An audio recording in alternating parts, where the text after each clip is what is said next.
The story is about a guy named David Gordon who is a recent widower, and he and his late wife were going to adopt. And it's about 1.5 years, 2 years after the funeral, and he gets a call from the adoptions agency, and the woman who he's dealing with, Sophie, played by Sophie Okonedo, says, "We have someone we really want you to see."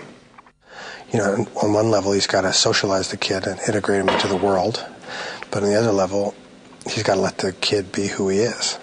And that's kind of a balance that I think that most parents, that's kind of the ultimate thing that most parents try to do.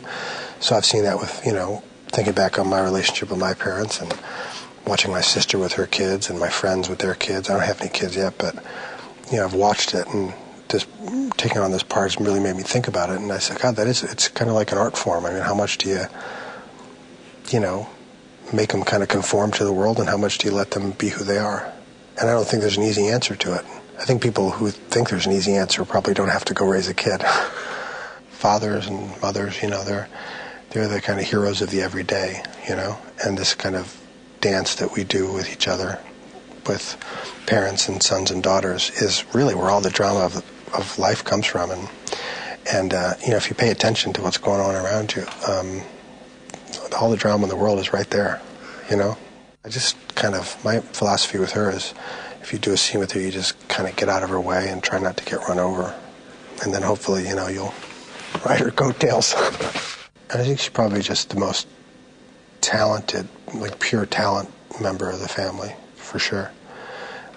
So she'll just do things, and she just sort of channels things. And they just sort of come through her in a way that you really can't conceive until she does it.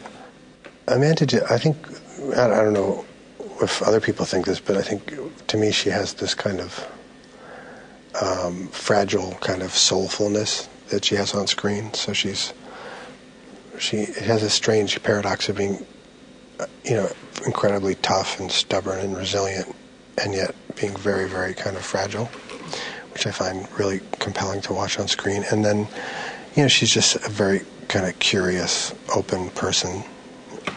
And then I think you can see that on the camera too.